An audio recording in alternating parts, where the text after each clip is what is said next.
पिछले दिनों एक खबर आई कि आपको धमकियां मिल रही है। क्या आपके मुखर होना, जिस तरह से आप मुखर है पूरे कुंभ के परिसर में, लगातार आप जिस तरह से मुखरता से बोल रहे हैं, उसके कारण धमकियां मिल रही हैं? और जो भक्त हैं आपकी जो आशंका जता रहे हैं जो साजिश होने की, उसके पीछे की भी वही एक वजह मानी जा रही है जिस तरह से आपको धमकियां मिली हैं? अब इसमें हमको क्या कहना है, ये तो स्वाभाविक है, सहज है, अनुमान कोई भी लगाता है, लगा रहा है। धमकियां जो लोग धमकी दे रहे हैं वो लोग कोई छुपा थोड़े हैं, वो तो कह ही रहे हैं कि ऐसा कह रहा है इसलिए।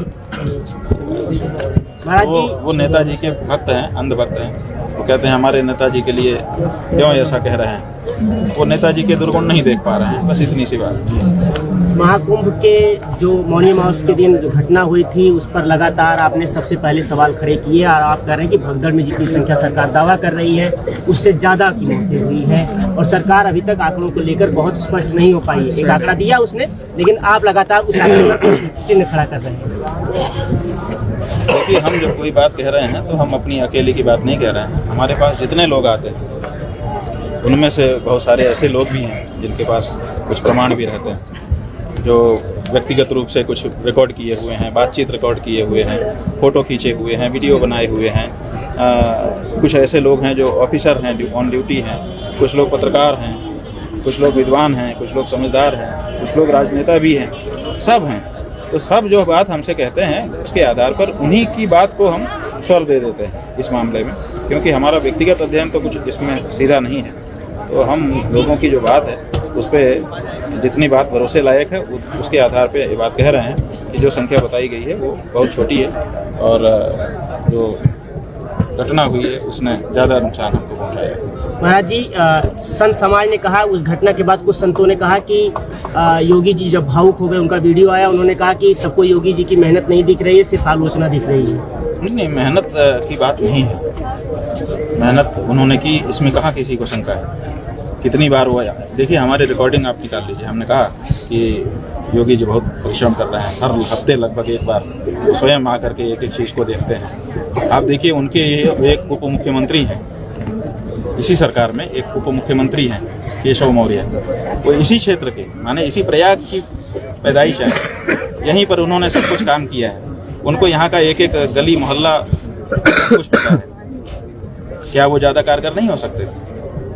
लेकिन उनको भी मौका नहीं दिया गया है। वहाँ से आकर के स्वयं योगी जी चीज़ों को देखते हैं। इसका मतलब उनकी कितनी रुचि है, कितना परिश्रम कर रहे हैं, इसमें कहाँ मना है। हमको तो दिक्कत कहाँ हो गई, हमको कहाँ चोट पहुँची हृदय को, कि जब उन्होंने मृत्यु को अफवाह कर करके पूरी रात और पूरा दिन छिपाया।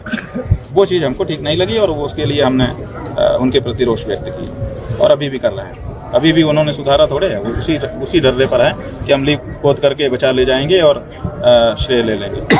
जो चीज़ आपने अच्छी की उसके लिए आपका श्रेय है। अगर आपके नेतृत्व में कुछ गड़बड़ होता है तो उसका दोष किसका होगा? वो भी तो आप ही का होना चाहिए। आपने इस्तीफा सीधा मांग लिया। लोगों ने कहा कि कुंभ अभी चल रहा है और इस समय इस्तीफा के बजाय अगर हम किसी की जिम्मेदारी तय करें तो ज़्यादा बेहतर होता। महाराज जी सीधा इस्तीफा ले रहे हैं। देखिए, अगर हम कुंभ के बाद इस्तीफा मांगते उसका मतलब क्या रहता? हम तो कुंभ के लिए इस्तीफा मांग रहे थे कि भैया अभी कुंभ में और भी स्नान होने वाले हैं और भी पब्लिक आने वाली है और अगर कोई घटना ऐसी हो गई तो फिर सब में लिपापोती होगी, जनता के साथ अन्याय होगा। इसीलिए कुंभ, बाकी वाला जो कुंभ था वो अच्छे से बीत जाए, इसी के लिए तो इस्तीफा मांग रहे थे। और काहे के लिए मांग रहे थे? जब कुंभ बीत ही जाता तो हमें कौन सा इस्तीफा क्यों मांगना था? फिर तो अपना कर रहे हैं जो कर रहे हैं। हम तो कुंभ के मद्देनजर मांग रहे थे और इस्तीफा इसलिए मांग रहे थे कि किसी अच्छे आदमी को लाया जाए। लोगों में क्या होता है कि आक्रोश उत्पन्न होता है, उसका भी शमन हो जाता है कि भाई हटा दिया गया, देखिए कार्रवाई हुई है। जब हमारे घर में छोटे बच्चे को ठेस लग जाती है ना, तो माँ जो है धरती को मारती है चिमटे से। धरती को मारने से क्या लाभ है? लेकिन वो दिखाती है बच्चे को कि तुम्हारे ऊपर जिसने पीड़ा चोट पहुंचाई उसको हम मार रहे हैं, ऐसा कह करके वो उसको सांत्वना दे देती है। तो ये भी तो एक सांत्वना का नियम होता है कि देखो उनके ऊपर कार्रवाई हो गई। क्या इतना भी हम नहीं दिखा सकते थे? भोली भाली जनता को भोला भाला बच्चा मान करके क्या हमारे बड़े नेता माता की तरह से इतना भी आश्वासन नहीं दे सकते थे कि देखो जिसने अनदेखी की उसके लिए हमने कुछ कार्रवाई की है? बताओ, एक मानसिक संतोष कम से कम मिलता कि चलो कुछ कार्रवाई की गई।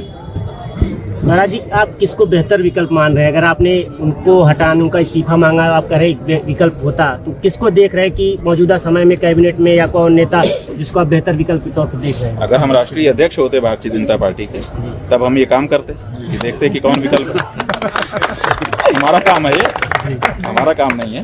हमारा काम है जिससे गड़बड़ी हुई उसको हटाने के लिए कहना और अच्छे वाले को लाने के लिए कहना। वो लोग जाने कि कौन अच्छा है, वो लोग उनके साथ दिन रात डील करते हैं, वो लोग उनके सबके स्वभाव को और क्षमताओं को जानते हैं कि कौन कर लेगा कौन नहीं कर लेगा। वो लोग तय करें, हमारा काम नहीं है।